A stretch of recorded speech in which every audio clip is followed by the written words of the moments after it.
নমস্কার বন্ধুরা, welcome to লক্ষ্মীর পঞ্চব্যঞ্জন। লক্ষ্মীর পঞ্চব্যঞ্জনে আপনাদের সবাইকে স্বাগত। আশা করি আপনারা সবাই ভালো আছেন। আজকে আমি আপনাদের জন্য আরেকটি নিরামিষ রেসিপি নিয়ে চলে এসেছি। রেসিপিটি হলো কড়াইশুঁটির কচুরি। চলুন তাহলে দেখে নিন কিভাবে আমি রেসিপিটি তৈরি করি। এখানে 2 কাপ ময়দা দিয়েছি আমি, 200 গ্রাম করে 400, আর 1 কাপ আটা দিয়েছি 200 গ্রাম। এখানে আমি নুন দিলাম, আজওয়ান একটু হাতে ডলে দিয়ে দিচ্ছি। এবারে সাদা তেল দিলাম 3 চামচ। আমি ময়দা আটা ভালো করে মিক্সড করে নিচ্ছি। আমি কড়াইতে গরম জল বসিয়ে দিলাম। এবার কড়াইশুঁটিগুলো দিয়ে দিচ্ছি কড়াইতে। সিদ্ধ হয়ে গেছে, আমি এবার ঢেলে নেব, ছাঁকনিতে ছেঁকে নেব। এবার আমি জলে বরফ দিয়ে দিলাম, ঠান্ডা জলে আমি দিয়ে দেবো, এটা কালারটা ভালো থাকার জন্য। আপনারাও এইভাবে করবেন। আমি এবার মৌরি ভাজা বসিয়ে দিলাম। এখানে আমি কড়াইশুঁটির মধ্যে 3টে কাঁচা লঙ্কা নিয়ে এবার পেস্ট করে নিলাম। আমি কড়াইতে 3 চামচ তেল দিয়ে দিলাম। এবার হিং দিয়ে দিচ্ছি। এখানে আমি 2 চামচ আদা বাটা দিয়ে দিচ্ছি।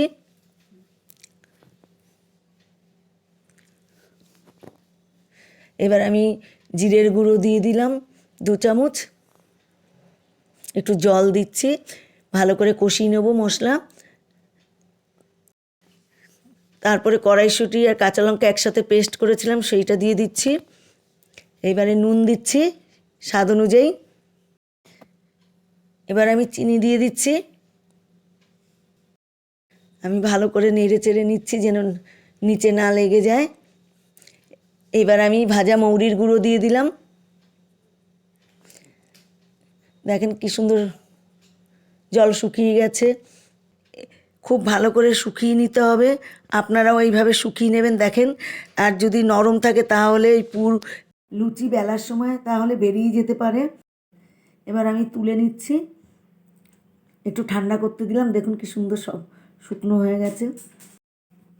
আমি এখানে ভালো করে ময়দা ডলে নিয়ে ছোট ছোট লেচি কেটে নিচ্ছি। দেখুন, আপনারাও এইভাবে কেটে নেবেন। এবার আমি হাতে ভালো করে ঠেসে নিচ্ছি, নিয়ে দেখুন এইভাবে একটা ছোট্ট গোল করে নিচ্ছি হাতে দিয়ে। এইবার পুর ভরে দিলাম, দিয়ে এইবার এইভাবে মুড়িয়ে নেবো সব। দেখুন, দেখুন এইভাবে হাত দিয়ে ভালো করে গোল করে রেখে দিচ্ছি। এইভাবে সবগুলো আমি করে নেব। বাকি যেগুলো আছে সেগুলিও আমি করে নিচ্ছি। দেখুন, আপনারা যদি আমার চ্যানেলে কেউ নতুন হয়ে থাকেন তাহলে আমার চ্যানেলটি অবশ্যই সাবস্ক্রাইব করে দেবেন। নতুন নতুন রান্নার ভিডিও পাওয়ার জন্য পাশে থাকা বেল আইকনটি ক্লিক করে দেবেন। দেখুন, বাকি সব আমি যেগুলো ছিল সেগুলো আমি করে নিচ্ছি। তেল দিয়ে দিলাম কড়াইতে। আমি এবার বেলে নিচ্ছি। দেখুন, দেখুন কি সুন্দর আমি বেলে নিলাম। এইভাবে বাকি সবগুলো আমি বেলে নিচ্ছি। আমি এই কড়াইয়ের মধ্যে টিস্যু দিয়ে দিচ্ছি 2খানা, তেল সোপ করে নেবে। এবার লুচি ছেড়ে দিলাম। দেখুন কি সুন্দর ফুলে উঠেছে।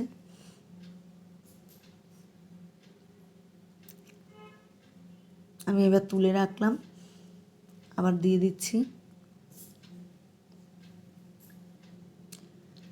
এইভাবে বাকি কচুরিগুলো ভেজে নিচ্ছি। কচুরি ভাজা হয়ে গেছে, সব আমি এইভাবে তুলে নিলাম। হয়ে গেল আজকে কড়াইশুঁটির কচুরি। দেখুন কি সুন্দর দেখতে লাগছে। প্রত্যেকটা কচুরিগুলিই ফুলেছে, দেখুন কি সুন্দর। এটি একদম নিরামিষ। আপনারা আলুর দম দিয়ে এই কচুরি খাবেন, খুব ভালো লাগবে।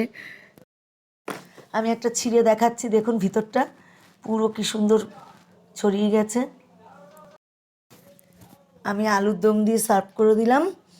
দেখুন, আপনারা এইভাবে বাড়িতে খাবেন, নিজেরা সকলকে খাওয়াবেন। যদি আপনাদের এই রান্নাটি ভালো লাগে তাহলে আমাকে কমেন্ট বক্সে কমেন্ট করে জানাবেন। ভিডিওটি ভালো লাগলে আপনারা লাইক করে দেবেন, শেয়ার করে দেবেন। ভালো থাকবেন, সুস্থ থাকবেন। ধন্যবাদ।